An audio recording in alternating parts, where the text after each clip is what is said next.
Et si vos petites vacances en famille se transformaient tout à coup en le jeu de la mort le plus brutal que le monde ait jamais vu? Ils sont piégés dans un live show où 4 psychopathes brutaux les pourchassent pour le plaisir. Et ils gagnent des points quand ils réalisent une mise à mort aussi épouvantable qu'humainement possible. Ce film a été réalisé par le studio qui nous a offert Terrifier 3. Alors vous savez déjà que nous allons voir des trucs d'enfer. Et je suis sur le point de vous expliquer les erreurs commises, ce que vous devriez faire et comment battre le jeu de la mort dans Stream. Ces vacances sont sur le point de se transformer en bain de sang. Tard dans la nuit, à l'hôtel Pines, la propriétaire Linda, ici présente, essaie de faire le ménage avant l'arrivée des clients. Mais il semble qu'elle ait des problèmes avec l'aspirateur. En regardant par terre, elle remarque que le câble est coupé. L'agent d'entretien accuse les rats et il promet de s'occuper d'eux avant le week-end. Dès qu'il est parti, la propriétaire passe dans la pièce voisine, quand tout à coup, elle ressort en trombe et s'écrase sur la table en verre. Elle est blessée et elle ne peut rien faire quand une silhouette masquée sort de l'ombre et l'emmène. Mais ce psychopathe n'en est qu'à ses débuts. Dans leur maison, Roy demande à son fils Kevin, un as de la technologie, de l'aider à réparer son vieil appareil photo. Mais ce dernier préfère jouer dans sa chambre. Sa sœur aînée Taylor est ramenée à la maison par les flics pour avoir volé des bières à l'étalage. Et il est évident qu'elle ne se soucie pas d'avoir des ennuis. Ce qui donne à Roy et à sa femme Hélène l'impression qu'il n'arrive plus à leur faire entendre raison. Après en avoir discuté, ils décident de faire un voyage en famille dans un des endroits préférés de leur enfance, l'hôtel Pines. Mais ce sera leur plus grosse erreur. Linda, elle, est à bout et elle est attachée à une chaise dans le local de maintenance, terrifiée à l'idée de ce qui va se passer ensuite. C'est alors qu'un homme portant un masque de médecin de peste entre lentement dans la pièce. Il prend une perceuse électrique sur une étagère au fond, s'accroupit à côté d'elle, puis la fait tourner à pleine puissance et lui transperce le côté du crâne. Ça fait donc une de moins et il en reste 19. Ok. Désolée Linda, mais il semblerait que cet hôtel ait changé de direction. Tout d'abord, regardez à nouveau ce câble. Vous allez me dire que ce sont les rats qui ont fait cette merde. Je suis désolée, mais soit on va devoir soumettre le nouveau à des tests et découvrir ce qu'il a fumé, soit il est en train de vous piéger. Dans tous les cas, il faut faire preuve de discernement et reconnaître quand on se fait avoir. Quand le gars l'a renversé, la contre-attaque la plus efficace aurait été de s'attaquer à ses jambes, soit en lui donnant un coup de pied, soit en utilisant un des pieds de la table cassée comme arme improvisée. Ensuite, il aurait fallu utiliser sa propre arme contre lui ou le fil de l'aspirateur pour le mettre définitivement hors d'état de nuire. Maintenant, une fois qu'elle a été retenue sur la chaise, ça a rendu sa fuite beaucoup plus difficile. Mais elle n'était pas encore complètement foutue. La première étape consiste à libérer ses mains de la corde. Et la façon la plus simple de commencer est de bouger ses poignets d'avant en arrière pour vérifier s'il y a la moindre faiblesse. Plus vous transpirez, plus l'humidité aidera à desserrer le nœud, jusqu'à ce que vous puissiez sortir vos mains de là. Et si ça ne marche pas, il faudra essayer de couper la corde en utilisant les bords tranchants de la chaise ou en sautillant pour pouvoir utiliser un outil ou un autre objet tranchant qu'on aura trouvé dans la pièce. La dernière chance qu'elle avait de s'échapper était juste avant qu'il ne la tue. Quand il s'est accroupi à côté d'elle, c'était le moment pour elle de lui asséner un méchant coup de tête, ce qui aurait eu pour effet de casser la chaise quand ils seraient tous les deux tombés au sol, puis de lui botter le cul avec tout ce qu'elle aurait pu trouver. Quant à la petite famille, elle cherche juste à passer un week-end tranquille, mais elle ne se doute pas qu'elle se dirige tout droit vers sa propre tombe. La nuit est déjà tombée quand la famille arrive à l'hôtel le lendemain soir. Il y a un couple de jeunes mariés en train de fricoter devant eux. Pendant que ses parents s'occupent de l'enregistrement, Taylor s'éclipse pour aller parler à 2 Français assis au bar. Il s'avère qu'ils se rendent à un concert de l'un de ses groupes préférés, et le plus sympathique se présente sous le nom de Théo. À la réception, le directeur, Monsieur Lockwood, explique qu'il n'y a plus d'internet. Mais les parents ne trouvent aucun inconvénient à ce que les enfants ne puissent pas utiliser leurs appareils. Hélène surprend sa fille en train d'essayer de quitter furtivement le bar, et au lieu de la laisser partir, elle la fait se rasseoir pour qu'elle puisse parler de ses mauvaises habitudes. Pendant qu'elle discute, le barman s'approche et drague maladroitement sa mère, et Taylor finit par accepter de se tenir à carreau pour que son père ne soit pas sur les nerfs. À l'arrière, une femme de ménage sort pour rentrer chez elle après une longue journée de travail. Alors qu'elle met ses affaires dans la voiture, elle s'arrête à l'instant pour réfléchir au sens de la vie. Et elle remarque alors un type bizarre qui s'agite bizarrement sous un arbre. Quand elle y regarde de plus près, elle se rend compte qu'il est en train de faire un nœud coulant. Tout à coup, le type se retourne et regarde la femme droit dans les yeux, la pointant du doigt et se moquant d'elle quand il voit qu'elle a peur. Elle essaie d'aller vers la voiture dès qu'il se met à courir vers elle, et elle se rend compte qu'elle est déjà bloquée à l'extérieur. Elle se retourne et a l'impression que l'homme est parti. Mais quand elle s'approche de la vitre, quelqu'un ouvre violemment la porte de l'intérieur. Tandis qu'elle tente de s'enfuir en rampant, l'ombre d'une femme aux longues couettes s'approche d'elle avec malice et en fait une nouvelle victime. Ça fait 2 morts et il en reste 18. À l'accueil, Lockwood ici présent est surpris quand un employé de maintenance plus âgé se présente. Il cherche la véritable propriétaire et le réceptionniste lui dit qu'elle se trouve dans la salle de stockage. Mais dès qu'ils y arrivent, il frappe le type à l'arrière de la tête avec un extincteur, ce qui l'assomme complètement. En route vers leur chambre, Kevin remarque qu'un technicien est en train d'installer une caméra de surveillance. Elle est sans fil, ce qui veut dire que cet endroit a tout de même une connexion Wi-Fi. Mais l'employé lui dit que c'est seulement pour le personnel. C'est alors que Howard, un homme ivre, bute sur l'échelle, ce qui fait tomber le technicien sur les fesses. Puis, après une brève altercation, il s'en va mourir un autre jour. La famille arrive dans sa chambre quelques minutes plus tard. Et maintenant, il est temps que le jeu de la mort commence. Lockwood paie l'installateur de caméras et active un panneau de contrôle pour verrouiller à distance l'ensemble du bâtiment, ce qui laisse les autres clients sans aucun moyen de quitter les lieux. À la salle d'arcade, Mark, le barman, s'amuse un peu trop en jouant à un des jeux, jusqu'à ce qu'il remarque que quelqu'un l'observe depuis l'embrasure de la porte. Sans quitter l'écran des yeux, il dit au type de s'en aller, affirmant que la salle est fermée. Mais ce qu'il ne réalise pas, c'est que ce mec est habillé comme s'il partait pour la purge. L'homme finit par disparaître, mais une seconde plus tard, un énorme bodybuilder portant un masque de squelette noir l'attrape par derrière et commence à lui frapper le visage contre les boutons, plaquant son globe oculaire directement sur le joystick, avant de le jeter sur le sol. Il s'agit du joueur 4. Il fouille dans son sac et en sort un sécateur qu'il utilise pour couper brutalement le nez de l'homme, avant de prendre un marteau et de lui pulvériser le crâne. Monsieur Muscle saisit sa bière et en verse une en hommage au copain décédé. Et ça fait 3 de moins. Et il en reste encore 17. Ok. Putain de merde, les gars. Je sais que cet hôtel est un peu moche, mais bon sang. Jusqu'à présent, les employés tombent comme des mouches. Et j'ai l'impression que les clients ne vont pas tarder à être les prochains. Commençons par la femme de ménage qui a rencontré les tueurs en premier. La première erreur de cette femme s'est produite avant même qu'elle ne prenne son service, quand elle a choisi de laisser sa voiture sur le quai de chargement au lieu du parking bien éclairé situé devant l'hôtel. Vous ne vous attendez peut-être pas à avoir des ennuis, mais en se garant là où il n'y a pas de témoin, elle s'est rendue vulnérable face à une agression. Quand vous voyez un type bizarre dans le jardin en train de faire des imitations d'Art le clown, vous ne devez pas vous contenter de rester là à profiter du spectacle. Dès que vous voyez un truc de ce genre, vous devez monter dans la voiture et déguerpir avant qu'il ne s'approche davantage. Maintenant, je comprends qu'il est tard et qu'elle sorte d'une longue journée de travail. Mais vous devriez quand même être encore assez alerte pour remarquer que quelqu'un a pris vos clés et a fermé la porte à 2 pas derrière vous. Littéralement. En espérant que les tueurs n'aient pas les clés de la porte de derrière, elle aurait pu s'enfuir, et ça aurait sûrement permis de les retenir. Et puis, nous avons Mark, le barman agaçant, qui est tombé sur le type le plus intimidant qui soit. Le joueur 4 ici est un véritable mastodonte, donc la stratégie pour le combattre sera un peu différente de celle pour tous les autres. Il est trop grand pour essayer de se battre à 1 contre 1, ce qui veut dire que nous allons devoir nous en éloigner. Quand il a vu son reflet sur l'écran, Mark aurait dû tourner sur lui-même et lui envoyer la canette de bière directement dans la tronche. Ça aurait pu le déstabiliser suffisamment pour que vous puissiez esquiver son premier coup de poigne. Pendant qu'il récupère, vous auriez pu prendre la clé à molette ou le marteau dans le sac à outils, pour pouvoir vous défendre en cas de besoin. Mais nous ne resterons certainement pas dans les parages pour nous battre. Au lieu de ça, il faudrait utiliser les jeux et les autres objets de la pièce pour l'éviter, comme quand on fuyait Chris Walker dans Outlast. Et ensuite, il faudra continuer à courir jusqu'à ce qu'on atteigne sa voiture et qu'on s'échappe, ou qu'on trouve un endroit où se cacher pour prendre le temps de décider de notre prochaine action. Pendant que ses parents sont endormis, Taylor en profite pour se faufiler sur le toit avec un des Français qu'elle a rencontré au bar. Dans la suite nuptiale, les jeunes mariés sont occupés à s'envoyer en l'air dans le jacuzzi, quand ils se rendent compte qu'ils sont observés. Terrifiée, la femme hurle quand elle aperçoit un des tueurs au masque de squelette près du lit.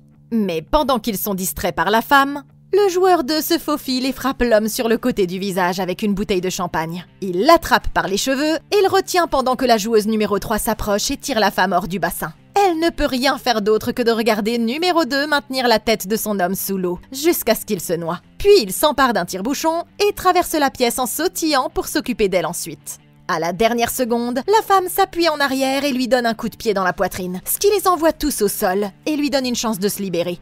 Alors qu'elle court vers la porte, elle s'arrête pour regarder le corps de son mari. Mais numéro 2 prend son tire-bouchon et le plante directement dans sa cheville. Horriblement blessée, la femme titube dans le couloir en criant à l'aide. Mais 2 la rattrape et la ramène dans la pièce juste au moment où Roy arrive au détour du couloir. Et ça fait 5 morts, et il en reste 15. Roy constate que sa femme et son fils sont réveillés. Il est furieux de découvrir que Taylor s'est échappée en douce, et il emmène Kevin avec lui pour aller la chercher. Pendant ce temps, sa fille est sur le toit en train d'embrasser le Français, toujours complètement inconsciente de ce qui se passe à l'intérieur. Comme il n'y a aucun signe de qui que ce soit à la réception, les garçons décident d'aller jeter un coup d'œil à l'extérieur, et ils découvrent que l'entrée est fermée à clé. C'est étonnant, mais ils n'ont pas encore réalisé qu'ils étaient en danger, et le joueur 1 les observe silencieusement de l'autre côté de la pièce. Alors qu'Hélène est couchée dans son lit, elle est réveillée en sursaut par un grand coup frappé à la porte. Elle pense d'abord qu'il s'agit de son mari, mais quand elle regarde par le judas, il semble qu'il n'y ait personne. C'est alors que le joueur 1 surgit tout à coup, et elle menace d'appeler la réception. Elle pense qu'il s'agit d'une plaisanterie, mais tout change quand l'homme se rend à la porte voisine et s'introduit dans la chambre communicante. Inquiète, la femme y jette un coup d'œil et elle ferme la porte quand elle constate qu'il n'y a personne. Mais à ce moment-là, il est déjà trop tard. Pour l'instant, Roy n'a pas réussi à trouver sa fille, mais c'est alors que Dave lui propose de l'aider. Il dit que les Français sont dans la chambre voisine de la sienne, et quand il a voulu sortir, il s'est rendu compte que la porte était fermée à clé. Il semble que toutes les portes de l'endroit soient verrouillées, et il commence à se douter que quelque chose ne va pas, mais ils n'ont aucune idée de la folie qui va suivre. Se croyant en sécurité, Hélène s'assoit pour lire, jusqu'à ce que tout à coup le joueur 1 surgisse de derrière le fauteuil et l'attrape par le cou. Luttant pour sa vie, elle prend un stylo sur un bureau voisin et le frappe sur le côté du visage, ce qui lui donne l'occasion de se dégager. La femme lance 2 verres qui explosent directement sur la tête de ce connard, et elle se démène pour sortir de là. Mais avant qu'elle ne puisse aller bien loin, il sort un couteau de chasse et le lance directement dans sa colonne vertébrale. Trop blessée pour pouvoir s'enfuir, elle s'effondre à genoux et le tueur lui enroule du fil barbelé autour du cou. Il se retourne et regarde une caméra cachée de l'autre côté de la pièce. Ça fait 6 morts et il en reste 14. Ok, waouh, je ne sais pas ce qui est le plus grave pour Roy, le fait que sa femme vienne d'être tuée ou que sa fille s'enfuit avec un petit Français. En tout cas, il n'aura fallu que 2 heures pour que ses vacances se transforment en un véritable désastre. En parlant de désastre, ces deux-là auraient eu largement le temps de réagir pendant que la fille d'Harley Quinn ici présente essayait son maquillage. L'homme aurait au moins pu regarder à 90 degrés sur sa droite avant de recevoir un coup de bouteille de champagne. Mais même après ça, il pouvait encore avoir une chance s'il prenait les bonnes décisions. Quand le joueur 2 l'a entraîné sous l'eau, au lieu de se concentrer sur ses mains, il aurait pu faire 2 autres choix. Soit prendre une coupe de champagne et l'utiliser comme arme, soit le tirer dans le jacuzzi avec lui. De cette façon, vous seriez maintenant tous les deux en train de vous noyer, et vous auriez beaucoup plus de chances de vous en sortir vivant qu'en le laissant dominer complètement la situation. Quant à la fille, elle a réussi un coup impressionnant quand elle a réussi à donner un coup de pied au joueur 2 et à se libérer, mais elle a immédiatement enchaîné en restant à 1 mètre de lui. Au lieu d'attendre de vous prendre un coup de tire-bouchon dans la cheville, prenez un peignoir et une arme et sortez par la porte. Fermez-la derrière vous pour gagner du temps et ne perdez pas de temps à frapper aux portes pour demander de l'aide. Déclenchez immédiatement l'alarme incendie si vous en voyez une. Maintenant, en ce qui concerne Hélène, sa mort aurait été plus facile à éviter parce qu'elle a vu le tueur avant qu'il n'entre dans la pièce. Le seul problème, c'est qu'elle ne l'a pas pris au sérieux. Je suis désolée, mais si j'entends l'autre porte s'ouvrir, je ne me dis pas « Oh, ça doit être une blague ». Je passe direct en mode lutte ou fuite et je décide dans quelle direction courir pour sauver ma vie. Bon, je dois lui reconnaître du mérite quand même. Elle s'est bien battue. Mais une fois qu'il l'a frappée avec son couteau de lancer dans la colonne vertébrale, c'était fini. Son seul espoir aurait été d'esquiver le coup, mais ça prouve que parfois on peut faire n'importe quelle action correctement et finir par mourir malgré tout. Et c'est la raison pour laquelle la meilleure façon de survivre aurait été de faire preuve de bon sens et de sortir de là avant même que le combat ne commence. Sur le toit, Taylor finit par convaincre le Français de lui donner une place de concert. Il veut s'éclipser sans être vu, alors il décide de descendre par l'échelle de secours au lieu de retourner à l'intérieur. Et elle ne se doute pas une seule seconde que ça va lui sauver la vie. Pendant ce temps, à l'intérieur, Lockwood est frustré par le fait que le technicien de maintenance continue à se débattre pour se libérer, et il décide qu'il est peut-être temps de finir le boulot. Il lui donne d'abord l'occasion de supplier pour sa vie, mais tout ça fait partie de son jeu tordu. Après avoir allumé la caméra, il sort une horrible dague en spirale du placard. Il enfile une cape de pluie à la Patrick Bateman, s'accroupit et poignarde le gars une fois dans le ventre avant de la ressortir et de la planter en plein dans sa mâchoire inférieure. Enfin, il lui transperce le côté de la tête et lui demande « Tu m'entends maintenant ?» en faisant tourner la lame. C'est un des meurtres les plus sauvages jusqu'à présent. Et ça fait donc 7 morts et il en reste 13. Mais pendant qu'il a été distrait, Taylor et son Français ont réussi à s'enfuir sans se faire repérer. Quand ils retournent à leur chambre, Roy demande à son fils d'attendre à l'extérieur parce qu'il remarque des signes de lutte. Et ses pires craintes se réalisent quand il découvre sa femme étendue dans une mare de son propre sang. Comme il n'y a pas de réseau pour appeler les secours, il semble qu'il ne puisse rien faire. Mais ils sont loin de se douter que Roy est sur le point de faire une crise de nerfs. Dans le couloir, il en vient presque aux mains avec Dave, jusqu'à ce que ce dernier lui révèle qu'il est en fait officier de police à la retraite. Après l'avoir mis au courant de ce qui s'est passé, ils emmènent Kevin dans sa chambre et lui disent de ne pas bouger pendant qu'eux vont aller chercher sa sœur. Il est temps de se préparer au combat. Avant de partir, l'homme va chercher son arme dans son sac et Roy prévient le gamin de ne pas ouvrir s'il n'entend pas leur coup secret frapper à la porte. Ce qu'ils ne savent pas, c'est que Taylor est déjà à des kilomètres de là. Et c'est alors qu'elle commence à se sentir mal d'avoir fait le mur et qu'elle dit aux Français qu'elle veut rentrer. Roy veut prévenir les autres clients, mais le policier lui explique qu'ils ne peuvent faire confiance à personne. Il a déjà vu un cas comme celui-ci, où des personnes ont été piégées dans un immeuble et ont été assassinées de toutes sortes de manières horribles. Au bord de la piscine, il tombe par hasard sur ce type ivre, Howard, et apparemment, il est encore plus bourré qu'avant. Tout à coup, sa femme sort et commence à lui crier de la fermer. Mais ils sont tous choqués quand ils entendent la voix de Lockwood dans l'interphone. Alors que d'autres clients sortent pour voir ce qui se passe, cet homme annonce qu'ils sont tous pris au piège dans un jeu de la mort, où chacun d'entre eux va être chassé pour le sport. Il est temps à présent de faire rentrer les joueurs. Et tout à coup, l'électricité s'éteint dans tout le bâtiment. Quelqu'un se met à crier, mais au moment où les lumières se rallument, la femme a déjà hérité d'un fil barbelé autour du cou. Et son mari alcoolique est coincé contre un lampadaire, les tripes à l'air, avec la bouche transpercée par une pointe de métal. Ils se retournent et aperçoivent numéro 1 et numéro 4 qui marchent vers eux. Mais Dave hésite à tirer. Il ne commence à tirer qu'une fois qu'il est déjà trop tard. Et pendant que 4 écrase le crâne de ce type à main nue, le joueur 1 entraîne une autre victime hurlante en la tirant par les cheveux. Ça fait donc 11 morts. Et il en reste 9. Numéro 4 arrache un tuyau directement du mur et part à la recherche de quelqu'un d'autre à brutaliser. Mais durant le chaos, Roy et l'officier ont heureusement réussi à se cacher derrière le bar et ils attendent qu'ils soient partis avant de se lancer à leur tour. Ok, ces idiots viennent de se faire massacrer. Et tout ça parce qu'ils ont collectivement l'instinct de survie d'un paresseux à 3 doigts. Ils auraient eu tout le temps de s'enfuir s'ils avaient eu au minimum le sens de l'autopréservation. Et personnellement, je ne suis pas opposée à l'idée d'utiliser quelqu'un de plus lent que moi comme bouclier de viande si c'est nécessaire. Maintenant, cela étant dit, ils étaient 2 fois plus nombreux que nos amis souriants. Et même si ce ne sont pas les meilleurs combattants qui soient, ils auraient pu remporter la victoire s'ils avaient eu au moins une bonne stratégie. La clé aurait été de rester ensemble et de se replier vers une position plus défendable, comme derrière le bar ou à l'intérieur de la boutique d'où Howard venait de sortir. Ça aurait obligé les tueurs à passer par la porte, créant ainsi un point d'étranglement où Roy et les autres auraient pu faire quelques dégâts. Il s'agit également d'une épicerie fine, donc vous savez qu'il y aura forcément des objets tranchants, des outils et des produits de nettoyage qu'ils pourront utiliser pour se défendre, et même des prottes pour distraire le bodybuilder. Grâce au pistolet de Dave, ils auraient pu mettre ces deux-là à terre sans difficulté, et il n'y aurait plus eu alors que 2 tueurs.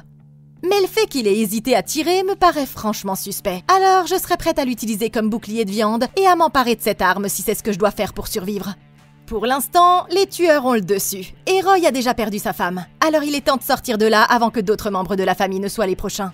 La première chose à faire est de retourner immédiatement à la chambre et d'aller chercher Kevin.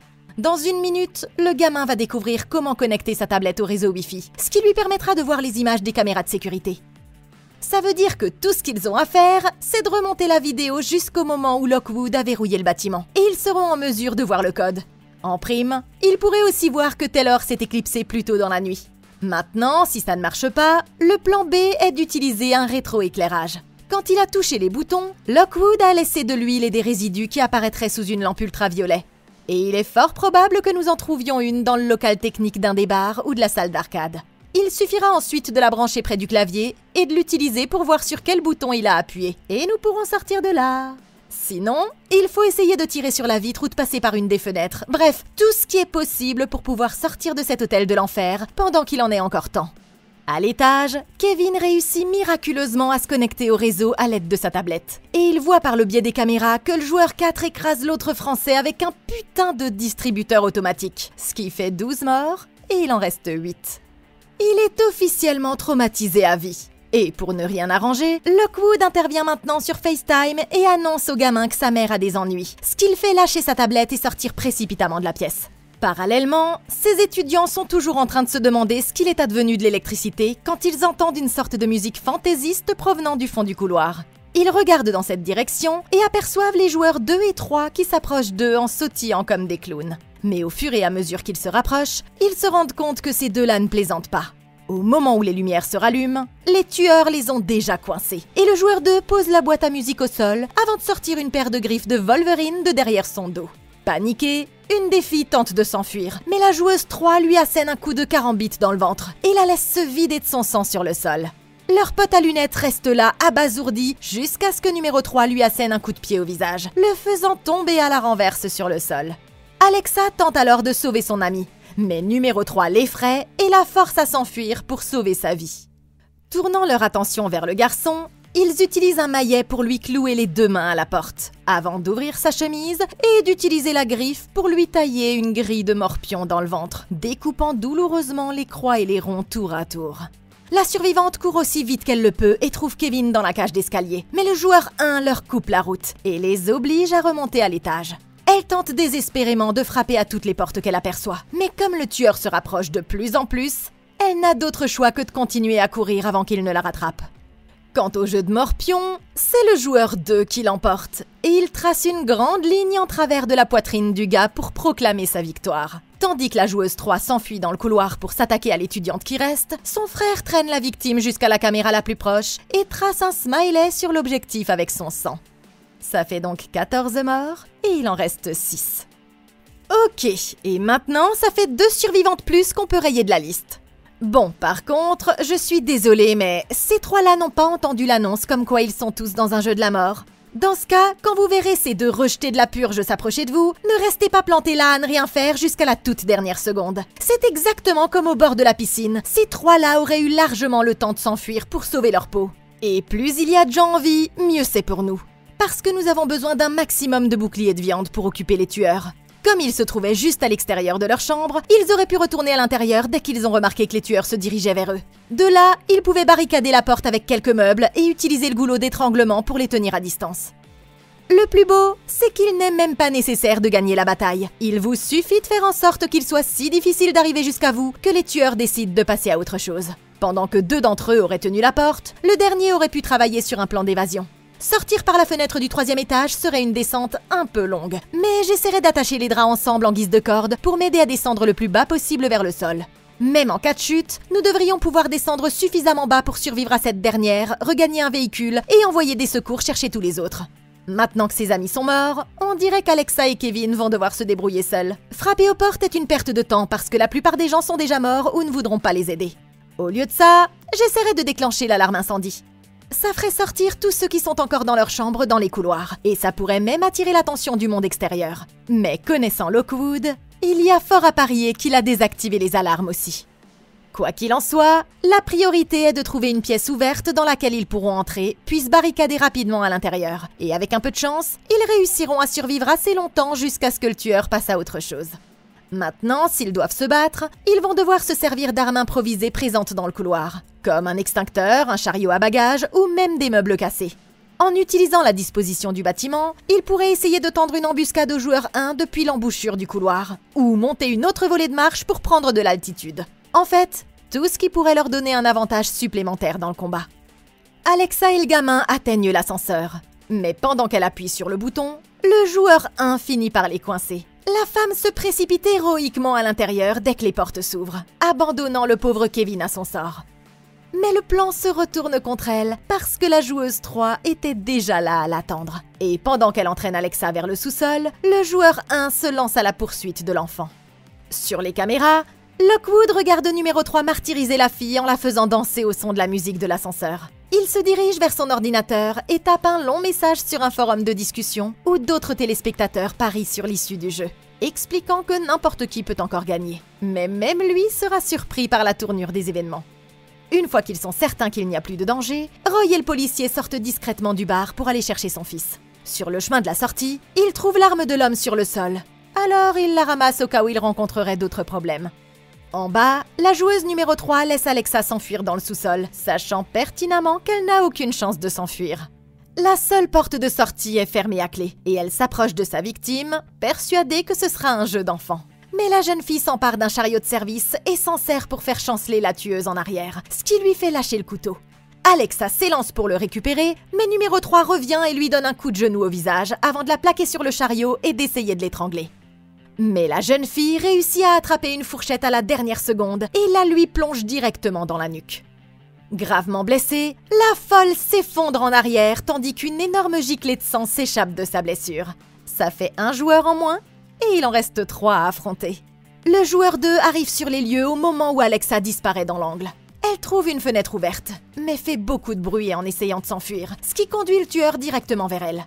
Heureusement, elle réussit à le repousser et à s'en sortir. Mais la chance de cette fille est sur le point de tourner.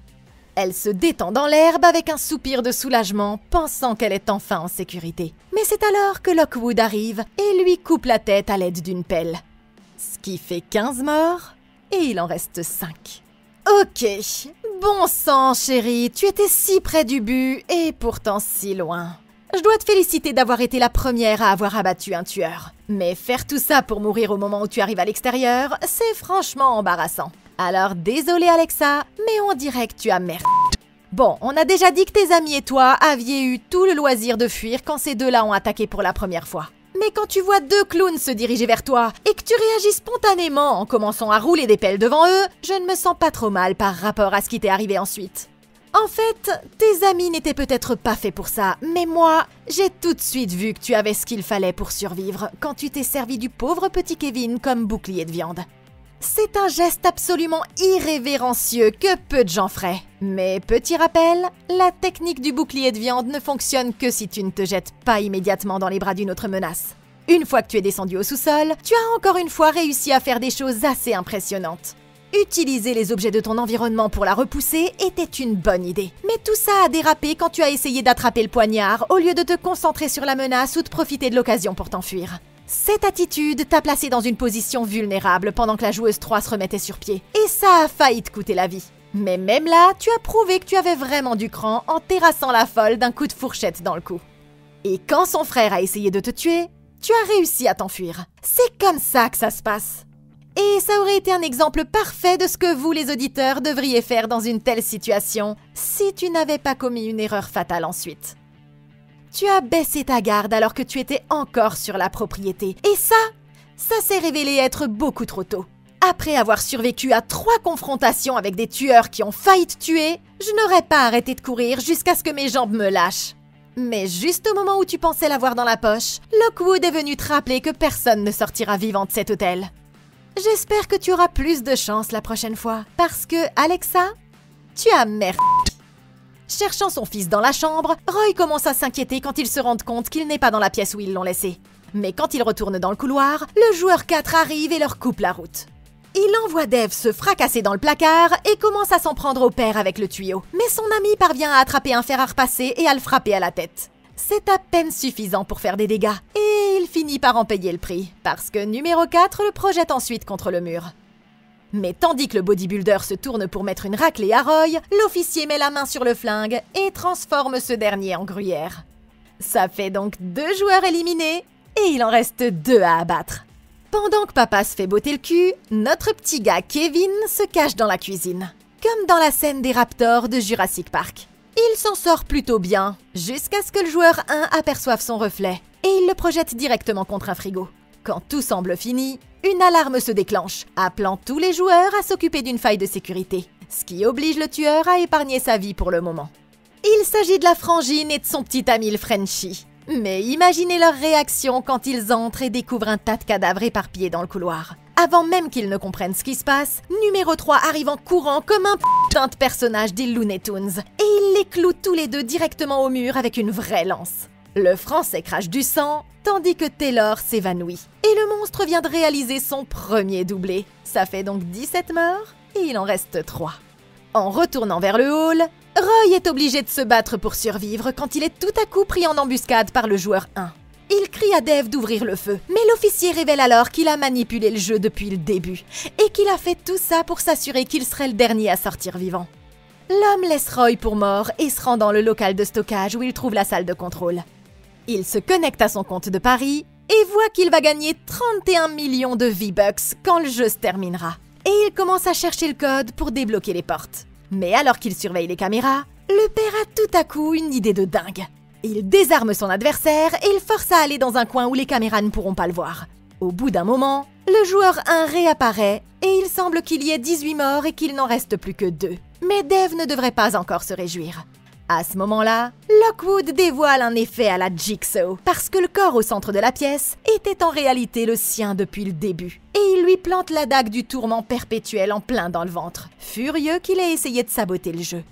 Il saisit la perceuse et révèle que le gamin est toujours en vie, ce qui veut dire que Dave a perdu de toute façon. Puis il lui enfonce le forêt directement dans le côté de la tête et le fait ressortir par son putain de globe oculaire. Ça fait donc 19 morts et il n'en reste plus qu'un. Lockwood prend l'intercom et annonce qu'il ne reste plus que 2 joueurs et que celui qui aura le garçon gagnera 3 points. Les tueurs se croisent dans le couloir, mais le joueur 2 laisse passer numéro 1 sans remarquer que quelque chose chez lui semble différent.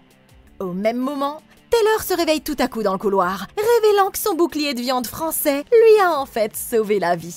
Le joueur 1 retourne dans la cuisine où Lockwood lui dit qu'il chauffe, et bien sûr, il trouve le gamin caché dans un des placards. Mais après l'avoir tiré jusqu'à un endroit où les caméras ne peuvent pas les voir, il enlève le masque, montrant qu'il s'agit en fait de son père. Il s'avère que papa a en fait gagné le combat, et il a volé le costume du joueur 1 pour se fondre dans la masse. Ce qui veut dire qu'il y a en fait 3 joueurs en moins, et qu'il n'y en a plus qu'un seul à affronter. Ok, on dirait que l'heure de l'affrontement final a sonné. Roy est en fait dans une assez bonne position, puisqu'il a l'élément de surprise et qu'il ne reste que 2 menaces. Mais il doit quand même faire très attention à ce qu'ils vont faire ensuite.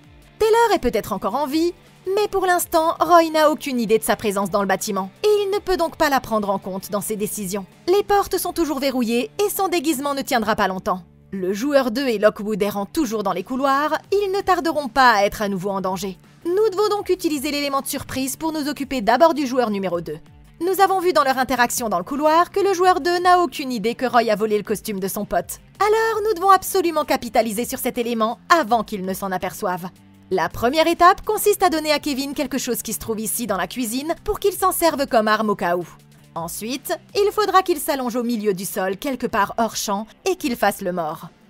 Quand numéro 2 arrivera enfin, il sera tellement surpris et désorienté par le corps qu'il ne remarquera même pas que Roy se cache à proximité, prêt à l'attaquer sournoisement. Il suffira alors d'un bon coup pendant que sa garde sera baissée, et les 4 joueurs seront hors jeu, ne laissant que Lockwood à affronter ensuite. Quant au vieil homme, il sera un peu plus difficile à prendre par surprise, mais il y a encore une chance, à condition que Roy fasse attention de ne pas révéler son identité trop tôt. S'il pense que la partie est terminée, Lockwood sortira pour féliciter le joueur 1 d'être le vainqueur. C'est alors qu'on lui sautera dessus, et que soit on le forcera à nous donner les codes, soit on l'éliminera pour pouvoir travailler tranquillement à notre plan d'évasion. Roy entend le joueur 2 arriver et dit au gamin qu'il doit faire le mort. Ça a failli marcher, mais quand Lockwood rembobine les vidéos, il se rend compte qu'il s'est fait piéger. Le vieil homme sonne l'alarme, et Roy utilise les jambes de son propre gosse pour décocher un double coup de pied en plein visage de numéro 2. Le joueur prend du sel et envoie un tir tactique directement dans les yeux de Roy, avant de lui asséner un coup de rouleau à pâtisserie sur le côté de la tête. Kevin saisit le couteau et détourne son attention suffisamment longtemps pour que son père reprenne le dessus. Il force le joueur 2 à se poser sur la gazinière et allume les flammes pour le brûler vif. Et pour en finir avec lui, Roy lui assène un coup de poêle à frire, ce qui fait que les 4 joueurs sont à terre, et qu'il ne reste plus que Lockwood.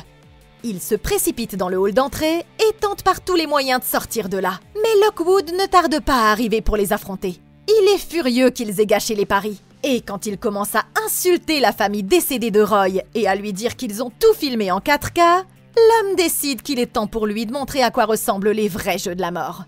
Roy esquive le premier coup, plaque l'homme au sol et commence à le tabasser sur le sol. Et il le démolit à main nue jusqu'au moment où il lui fracasse la tête sur le carrelage.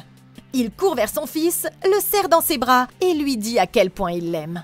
Quand tout à coup, quelqu'un se précipite dans la pièce et le transperce dans le dos. C'est Taylor, qui a accidentellement pris son propre père pour un des tueurs. Mais le temps qu'elle réalise ce qu'elle a fait, il est déjà trop tard. Et il meurt d'une mort atroce en se vidant de son sang sur le sol. Ça fait 18 morts et il y a 2 survivants. Tout à coup, la jeune fille dit à son frère de se cacher parce que Lockwood est à nouveau debout et ils commencent tous les deux à se battre dans un ultime combat à mort.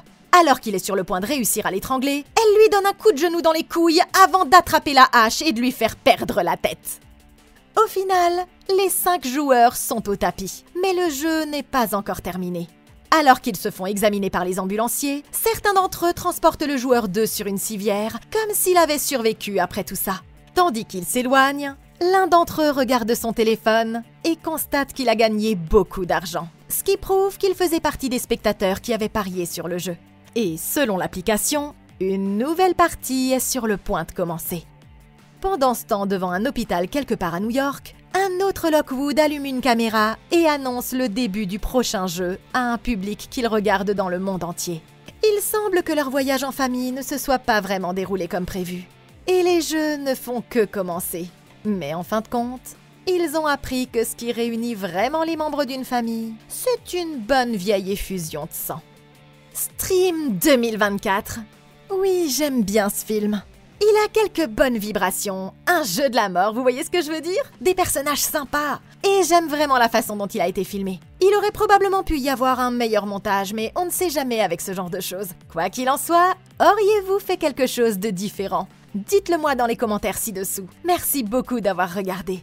Laissez un like, abonnez-vous et consultez la playlist de Comment battre pour d'autres vidéos comme celle-ci. Je suis là pour vous. Moi, je vous retrouve dans la prochaine vidéo.